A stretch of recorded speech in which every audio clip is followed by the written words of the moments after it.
When I uncovered that my wife was involved with another man, a married man, no less, I didn't shout, I didn't shed tears. Instead, I turned to a private investigator and made sure both of them paid dearly for their choices.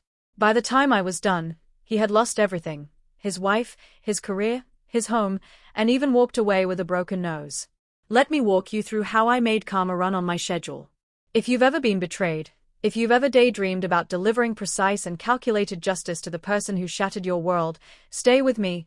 This is a revenge story served scorching hot. It all started in the early 2000s. I was married with 2 little kids, ages 4 and 6, pure, innocent, and trusting. But small things began to feel out of place. My children, who normally talked about cartoons and playground adventures, suddenly kept mentioning spending extra time with their grandparents. That was odd. Her parents lived an hour and a half away, so the occasional monthly trip made sense.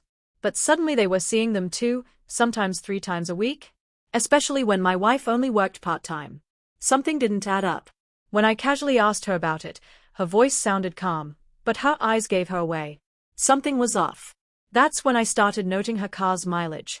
Week after week, there were 400 miles unaccounted for, too many to be explained by grocery runs or errands. My stomach sank. Then, fate dropped the evidence into my hands. One afternoon, she left a sticky note on the family computer with her AOL password written in her own handwriting. Temptation 1. I logged in. What I found destroyed me. Dozens of emails, between her and her college best friend, bragging about her affair with an old high school flame. They laughed about the sex, the thrill of sneaking around, even ridiculed his wife for gaining weight after children. My hands shook, but I stayed quiet. I printed out every email, then kept my silence. Through a friend who worked as a police officer, I was introduced to Ron, a former cop-turned-private investigator. I gave him the emails, her work schedule, and her excuses. Within a week, Ron delivered a full picture, photographs, timestamps, and locations. The pattern was clear. She'd drop the kids with her parents, meet up with her ex for lunch, vanish with him into a roadside motel for hours, then return home like nothing happened. As for him, let's call him Bob. He was married with 3 kids, held a VP position at his father-in-law's company, and looked like he had the perfect life. He also had everything to lose. I wasn't content with simply exposing my wife. I wanted Bob's world to crumble too. First, I hired a divorce attorney.